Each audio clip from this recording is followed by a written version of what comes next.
Assalamualaikum warahmatullahi wabarakatuh. Halo sobat-sobat, selamat datang kembali di Muhammad Yusuf channel saya sendiri.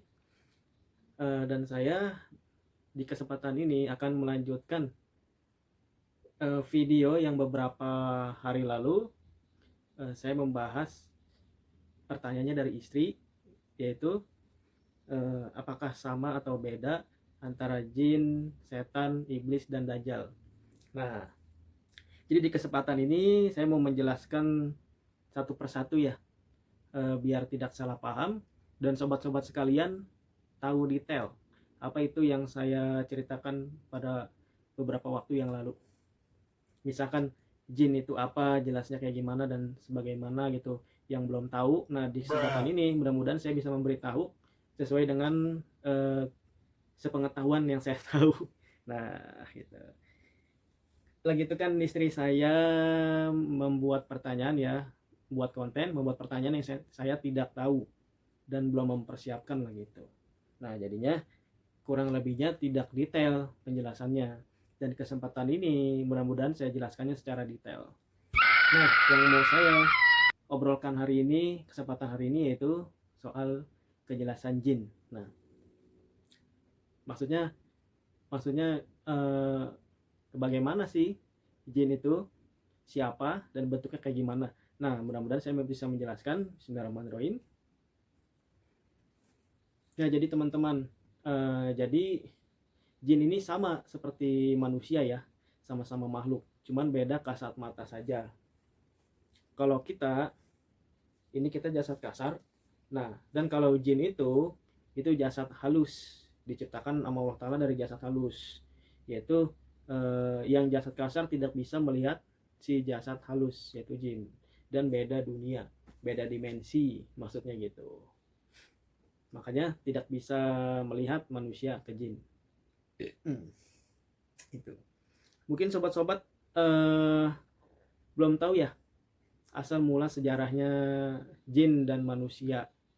Ada di surat An-Nas, qul a'udzu birabbin nas, malikin nas, ilahin nas, min syarril waswasil khannas, alladzi yuwaswisu fi sudurin nas minal jinnati wan nas. Nah, dan wa ma khalaqtul jinna wal insa illa liya'budun. Sesungguhnya Allah menciptakan di dunia ini jin dan manusia hanya untuk menyembah kepadaku, kata Allah gitu. Nah, di sini saya bakal menceritakan sejarah awal mulanya nenek moyang kita manusia dan nenek moyang jin. Nah, jadi kita flashback ke belakang ya. Itu historinya Nabi Adam ya, pasti ya kita ceritakan ya. Ini rada lama videonya mungkin ya. Soalnya kan kita di sini mengobrolkan sejarah. Jadi saya memberitahu apa yang saya tahu, gitu, apa yang saya mampu. Gitu. Nah, jadi awal mulanya sejarahnya itu adalah di Nabi Adam dan Ibunda Siti Hawa. Nah, jadi Nabi Adam ini dan Siti Hawa ini berbeda pendapat. Siapakah nanti yang akan menjadi raja rumah tangga? Sampai seterusnya cucu buyutnya ke sini ke kita gitu. Nah, itu dibuktikanlah oleh Nabi Adam dan Ibunda Siti Hawa. Dan dibantu juga oleh malaikat-malaikatnya Allah Ta'ala. Nah, bagaimana membuktikannya? Yaitu turunlah firman wahyu ya. Nah, wahyu dari Allah Ta'ala disampaikan ke Nabi Adam dan Ibunda Siti Hawa. Masing-masing silahkan taruh cairan mani kalian berdua di kendi. Nah, nanti siapakah yang akan jadi makhluk? Nah, disitulah siapa yang bisa memimpin rumah tangga atau menjadi raja gitu. Cari posisi duduk yang enak dulu.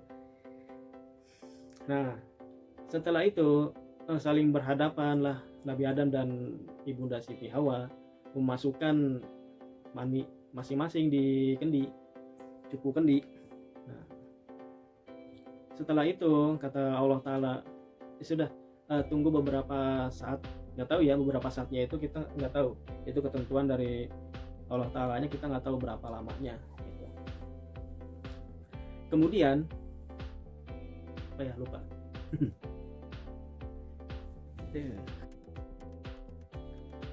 setelah beberapa saat menunggu Nabi Adam dan Siti Hawa, dan akhirnya muncullah pergerakan di kendi. Tiba-tiba kendi Nabi Adam itu pecah dan menjadi anak orok. Nah, itu yang bisa dibilang sekarang adalah Nabi Sis.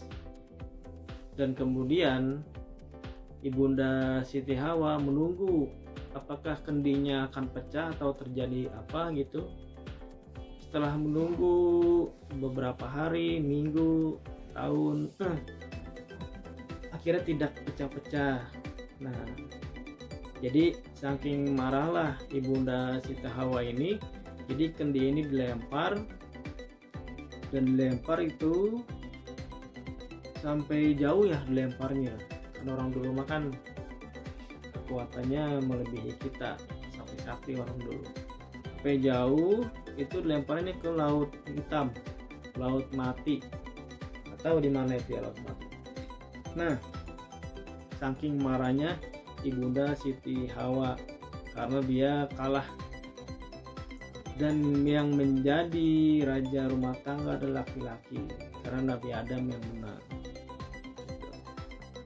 Nah, setelah beberapa lama kendinya Ibunda Siti Hawa ini ditemukan oleh makhluk yang di Al-Quran disebut Ijajil.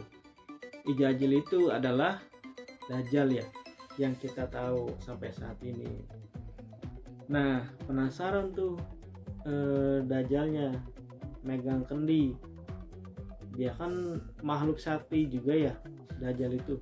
Salah satu makhluk Allah yang sakti juga Dajjal, tahu apa aja, bisa apa aja, dan bisa merubah apa aja yang dia mau. Gitu. Akhirnya dia tahu tanpa dia yang memberitahu ke dia, oh ini adalah air maninya Siti Hawa. Karena berdebat dengan Nabi Adam akhirnya kalah. Dan emang ya secara alamiah itu air mani perempuan itu tidak bisa jadi apa-apa gitu, karena darah. Yang jadi adalah air mani dari laki-laki. Itu dari Nabi Adam jadilah Nabi Sis. Itulah keajaiban Allah Ta'ala. Seperti Nabi Isa ya, tanpa ayah bisa jadi, itulah. Nah, kemudian setelah tahu itu, Ijajil ini, Dajjal ini langsung tafakur ya, bisa dibilang ya, mentafakuran mengamalkan ini kendinya Ibu Siti Hawa, dan di dalam itu ada air mani Siti Hawa, darah. Ditafakuran beberapa tahun akhirnya pecah menjadi makhluk, yaitu yang disebutnya istilahnya adalah liribun, cai ibun, yaitu cai darah yang menggumpal menjadi makhluk, tapi bukan disebut manusia. Nah, itu ceritanya. Tapi Nabi Adam dan Siti Hawa keadaannya itu adalah tidak tahu bahwa kendi itu dibawa oleh Dajjal dan menjadi makhluk juga, karena diamalkan, ditafakurkan oleh Dajjal tersebut, dan menjadilah anaknya Dajjal, makhluk itu. Kalau nggak salah namanya Hindun apa siapa ya, itu jadi Nabi Sis adalah keturunan ke-6, kan pada kembar ya, keturunan Nabi Adam. Yang pertama kembar, yang kedua kembar juga, ketiga, keempat, kelima sampai ke-6 pun kembar. Nabi Sis dan saudaranya yaitu perempuan Hindun, itu tadi dari air darahnya Siti Hawa. Panjang ya ceritanya, kita lanjutkan lagi sobat. Ini rada serius. Jadi biar pada tahu. Nah, kemudian selang beberapa lama Dajjal ini penasaran. Dia ingin mengunjungi Nabi Adam, dan kebetulan Nabi Sis pun sudah besar. sudah dewasa dan sudah menikah kepada Dewi ya, bidadari dari surga ceritanya. Nikahlah, dan Dajjal melihat, oh sekarang sis sudah berumah tangga gitu. Kemudian secara diam-diam Dajjal ini membawalah anak angkatnya tadi yang caibun ya, yang cai darah itu berupa makhluk, dibawalah ke tempat kediamannya Nabi Sis. Dan oleh Dajjal, si Hindun ini anaknya yang tadi makhluk gumpalan air, dirubahlah bentuk rupanya menjadi istrinya Nabi Sis. Akhirnya sama rupanya. Kebetulan istrinya Nabi Sis itu lagi nggak ada ya, lagi keluar. Akhirnya dijorong-jorongin ini si anak angkatnya ini oleh Nabi Sis.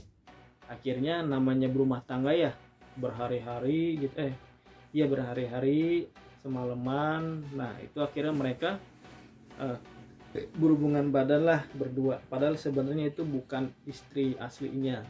Jadi istri aslinya mah kemana gitu, nggak tahu, apakah disembunyikan oleh Dajjal atau kemana, kita nggak tahu.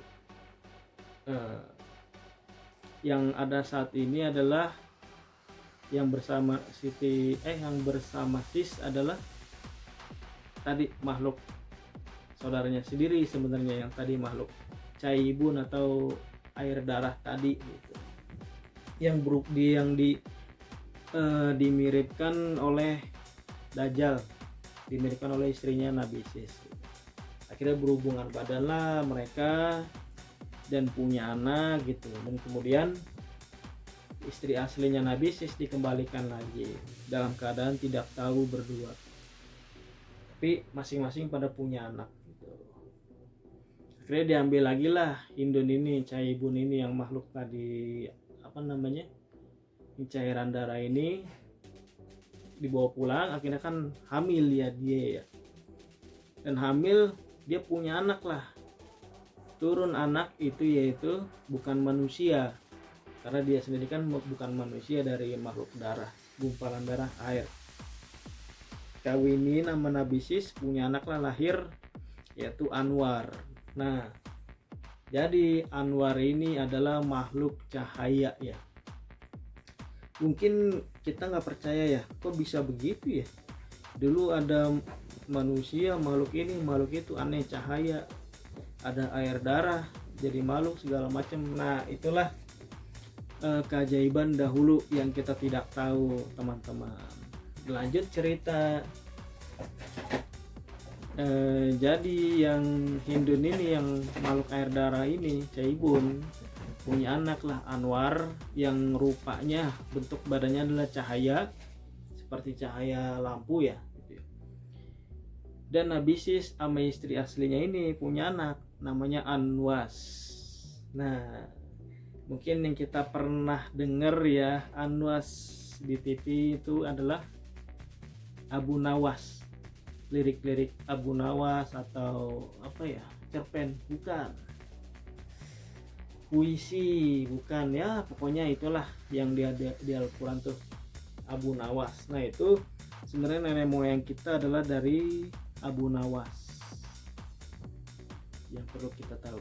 Dan nenek moyang jin adalah dari Anwar tadi. Jadi manusia dan jin ini adalah sebenarnya adalah keturunan dari Nabi Adam Sis. Jadi jelas ya, awal mulanya manusia itu dari keturunan mana, jin itu dari mana. Nah berarti jasad jin ini mungkin ya, kalau kita cocokkan dengan kisah masa lalu, ini berarti jin ini dari cahaya zatnya gitu. Kalau kita dari Adam, dari tanah gitu. Nah kita skip sejarah itu, yang penting kita sudah tahu asal mulanya manusia dan jin ya teman-teman. Nah jadi gitu sobat-sobat, berarti dari dulu sampai sekarang kita dan jin itu berdampingan. Jadi kalau bisa jangan saling mengganggu. Karena kalau hitungan darah dari masa lalu ke sekarang, itu kita satu jalur dari Nabi Adam dan Nabi Sis. Nah, jadi kita berdampingan. Terus kita nggak usah takut sama jin gitu. Nah, misalkan ada pertanyaan, Mas Yusuf, apakah kuntilanak, pocong, gondorwo itu adalah jin? Nah, iya benar, itu jin. Jadi jin ini bisa dikelompokkan ya seperti manusia. Ada manusia baik, ada jin baik, ada manusia jahat, jin jahat, iseng, konyol. Nah, kita kelompokkan, pinter, segala macam. Ada yang pendiam, ada yang nggak peduli. Nah, itu sifat-sifatnya sama seperti kita. Berarti kalau yang menyerupai pocong, kuntilanak, gondorwo dan lain-lain adalah jin yang tidak ada kerjaan. Atau kalau manusia mah preman, iseng, suka ngisengin orang, nakut-nakutin orang gitu, prank istilahnya gitu. Nah, itu jin ya, sobat-sobat ya. Jadi oh iya, kenapa jin itu bisa menyerupai macam-macam? Karena bisa dia, karena dimensi dunia kita sama dunia dia beda, makanya dia bisa berubah macam-macam bentuk. Dan karena juga dia terlahir dari zat cahaya. Cahaya itu bisa ngebentuk apa aja yang dia mau gumpal, mau kotak, mau segitiga, mau bentuk orang, segala macam. Nah, itu. Terus ada juga jin itu bisa menyerupai apa saja yang sedang kita pikirkan. Misalkan yang kita takutin apa nih? Oh, sosok pocong yang kita takutin. Nah, jin iseng ini tadi menyerupai pocong untuk menakuti kita. Jadi sesuai dengan alam pikir kita. Karena mereka bisa baca itu ya sobat-sobat ya. Makanya kita jangan takut sama mereka. Kalau kita takut, mereka berani. Kalau kita berani, mereka takut. Itu istilahnya, itu jin. Nah, saya mau membahas juga kenapa sih di Al-Quran ya manusia itu tidak boleh bersekutu sama jin. Nah, itu nggak boleh sobat-sobat. Karena jin ini sifatnya begini. Kalau kita minta bantuan jin, itu si jin ini minta bayaran atau imbalan, tumbal lah secara kasarnya. Mau bayarannya berapa gitu secara kasarnya, atau ngorbanin apa, darah, makanan, orang, binatang, segala macam, buah-buahan, kopi. Nah, bisa, barulah si jin ini ngabulkan permintaan kita. Nah, emang jin itu ahli sihir ya. Karena yang saya bilang tadi, dunia dia itu lebih halus dari kita, makanya dia bisa menyihir apa aja yang di kita nggak ada. Nah, dia bisa mengadakan apa yang kita mau. Nah, itu sifat jin ya, kehidupan jin gitu. Terus bahayanya gimana emang Mas Yusuf kalau kita bersekutu sama jin? Ya tadi, kalau kita nggak sanggup bayarnya ya sudah, jin bakal mau makan apa aja gitu. Karena istilahnya begini, kamu saya bantuin tapi kamu tidak menepati janji, akhirnya saya mengambil apa yang kamu suka. Nah, itu jin ya sobat-sobat ya. Itu nggak bolehnya karena begitu. Cuman kita jangan bermain-main lah, jangan terlalu dekat sama jin, takutnya seperti itu sobat-sobat. Kita nggak bisa membayar apa yang kita mau, nggak bisa mengorbankan apa yang kita mau, jadilah seperti itu. Kita bakal jadi korbannya ujung-ujungnya. Terus sobat-sobat ya, perlu kita ketahui bahwa jin ini juga bisa masuk ke dalam amalan kita yang kita kerjakan, yang kita baca, yang sedangkan kita tidak tahu apa maksudnya. contohnya kita orang Islam misalkan, kita baca amalan Arab ini segala macam. Nah, di situ bakal tersempil, bakal adanya khodam di ayat tersebut yang masuk ke dalam diri kita gitu. Karena kita tidak tahu ayat ini dipergunakan untuk apa. Ujung-ujungnya pasti minta keberkahan, panjang umur, kekayaan dan lain-lain. Itulah kita beli maksudnya ya. Nah, jadi Al-Quran itu sebenarnya bukan dibeli buat tujuan apa-apa, bukan. Al-Quran itu adalah peringatan buat kita semua agar hidupnya rapih lebih baik dari sebelumnya gitu. Islam. Jadi kita itu harus tahu Islam itu apa, agama itu apa. Al-Quran pun itu apa. Kalau nggak ngerti ya udah menggunakan Al-Quran itu semau deweknya aja. Kata gurunya suruh belilah ayat ini nanti dapat ini gini. Bukan, itu bukan alat beli, bukan alat jual, akad jual beli. Al-Quran itu bukan. Jadi kita praktekkan. Makanya yang kita amalkan ayat-ayat Al-Quran ini itu khodam masuk dan menjadi tenaga buat khodam tersebut. Nah, itu bahaya sobat. Dan dikabulkan oleh jin itu sendiri apa yang kita mau. Nah, banyak belum tahu ya sobat-sobat ya. Nah, seperti itu. Jadi kalau yang nggak ngerti dia bakal memanfaatkan Al-Quran seperti itu. Gimana Mas Yusuf kalau dibaca aja atau kuro, kori segala macam nggak apa-apa. Kalau buat seni, mencari duit nggak apa-apa.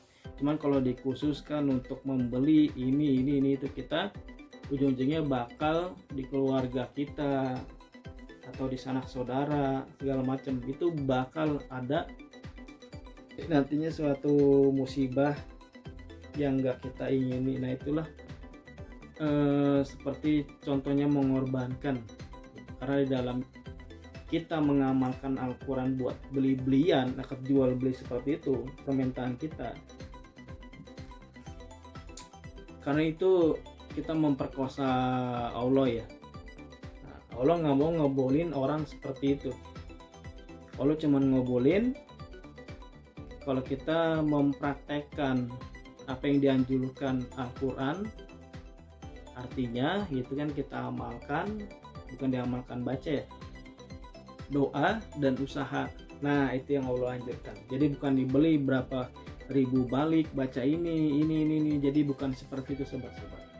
Atau nanti dapat ijazah, bukan seperti itu. Itu ujung-ujungnya kita bersekutu sama jin walaupun kita tidak sadar atau tidak tahu.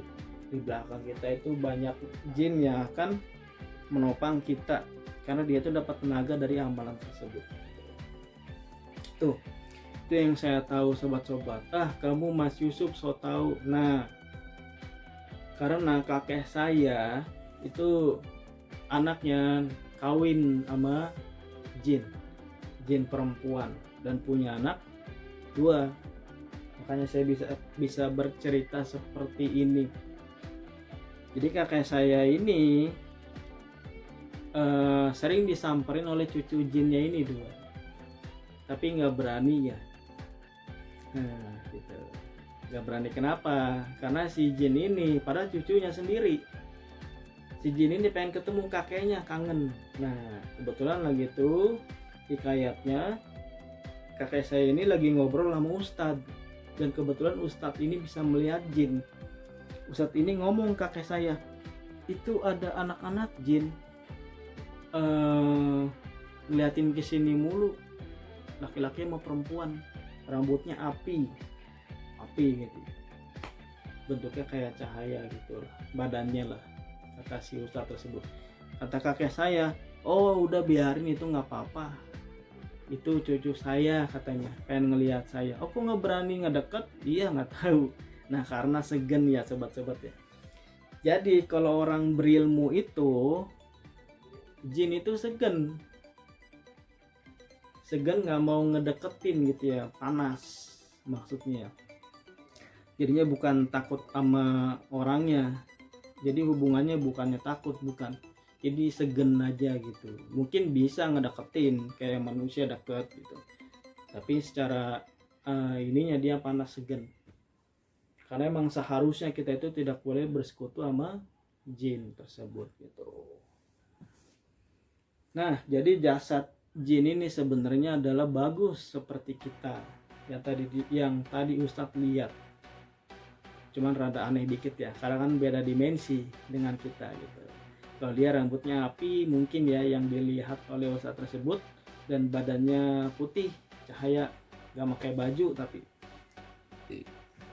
Nah, gimana kalau yang pakai baju merupai kuntilanak segala macam, nah itu menyamar jin gitu. Jadi buat menakut-nakuti kita. Jadi seputar jin tersebut ya. Jadi secara tidak langsung di zaman ini orang-orang kita khususnya Islam itu dia tidak sadar membaca Al-Quran, diamalkan sampai berapa kali balik, 1000, 100.000, 10.000, bahkan jutaan hitungan, zikir segala macam, dan dia nggak tahu maksudnya itu apa. Sudahlah, kodam bakal masuk, jin bakal masuk, bakal menikmati ayat-ayat tersebut menjadi tenaga dia, dan dia bakal mengabulkan apa yang kita minta dari amalan zikir yang beberapa balik tersebut, ratusan ribuan balik tersebut. Itu sobat-sobat. Apalagi ya sobat-sobat ya, tadi kan saya bicara detail soal makhluk jin ya, yang awalnya tadi Nabi Adam, Sis, akhirnya melahirkan Anwas, dan Anwas ini adalah mempunyai keturunan kita, jasad manusia lahiriah ketara ini, dan Anwar menurunkan keturunan jin, jasad halus. Nah itu jadi keturunan dari Nabi Adam semua sobat-sobat. Tadi kurang lebihnya seputar jin itu seperti itu ya sobat-sobat. Oh ya, terakhir, dan bagaimana itu Nabi Sulaiman bisa bersekutu sama jin. Jadi Nabi Sulaiman ini bukan bersekutu sama jin ya sobat-sobat ya. Jadi dia memimpin jutaan manusia pada zamannya, dan memimpin jutaan jin pada zamannya di daerahnya dia. Bisa dibilang sih seluruh dunia sebenarnya gitu. Jadi dia bukan bersekutu memimpin, karena dia kenabian dan kerasulan, punyalah gelar seperti itu, jabatan, jadinya pada segan nama dia karena ilmu dia tertinggi pada saat itu. Dan bahkan Ratu Jin Bilqis pun sampai tunduk di hadapan beliau gitu, sobat-sobat. Iya, mungkin kalau di Indonesia Nyi Roro Kidul, nah seperti itu Ratu Jin. Dan yang sobat-sobat pengen tahu nih, sebenarnya yang digambarkan di TV, di internet, di YouTube, Nyi Roro Kidul pakai baju hijau segala macam dilukiskan, nah itu sebenarnya bukan dia. Jadi itu hitungannya masih rakyatnya gitu. Jadi selain Nabi Sulaiman, Rasulullah, selain Bung Karno, itu belum ada sama sekali sampai sekarang yang bisa bertemu bahkan kawin dengan Ratu Jin ya, kayak Nabi Sulaiman, kayak Bung Karno kawin nama Nyi Roro Kidul, Nabi Sulaiman kawin dengan Ratu Bilqis. Nah itu belum sama sekali. Kalau bisa melukiskan, katanya ada yang ngaku juga kawin nama ratu segala macam, itu bohong sobat-sobat. Karena kita perlu ilmu yang tinggi untuk mencapai itu. Karena Bunda Ratu Nyi Roro Kidul itu ilmunya tinggi sobat-sobat. Sebandinglah sama Ratu Bilqis, Nabi Sulaiman. Kalau kita orang biasa gini tidak bisa ya sobat-sobat ya. Ya jadi gitu. Mungkin itu aja sobat-sobat seputar jin yang saya bahas hari ini. Detail banget ya. Mudah-mudahan bermanfaat. Dan kita jangan sampai takut ya sama jin ya.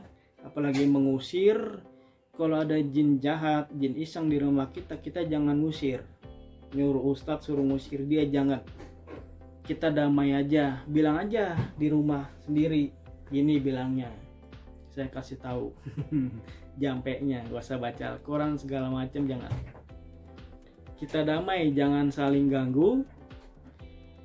Kalau situ ganggu, saya bakal ganggu lagi. Nah gitu aja, udah satu kata gitu aja. Kita jangan saling ganggu, kita hidup damai, rukun, dan jangan sampai saling ngusir. Nah gitu sobat-sobat. Tidak sobat-sobat, akhir kalam dari saya ya. Kalau ada perkataan atau informasi yang saya salah berikan, mohon maaf. Saya juga manusia biasa, bisa khilaf juga gitu. Nah kalau ada yang bertanya, kok Mas Yusuf upload video kontennya kok campur-campur? Iya ya, gado-gado, karena ini vlog ya. Ini termasuk konten yang obrolan misteri. Nah, gitu. Saya bikin vlog obrolan misteri, vlog keseharian kehidupan di desa, hiburan, dan melancong. Nah itu sobat-sobat gitu. Mungkin itu saja. Jangan lupa ya sobat-sobat ya, subscribe, like, dan share Muhammad Yusuf channel ya, dan sebarkan, beritahu teman-teman Anda di sosmed dan lain-lain gitu. Pengetahuan jin yang saya sampaikan kesempatan ini. Terima kasih sudah menonton. Assalamualaikum warahmatullahi wabarakatuh.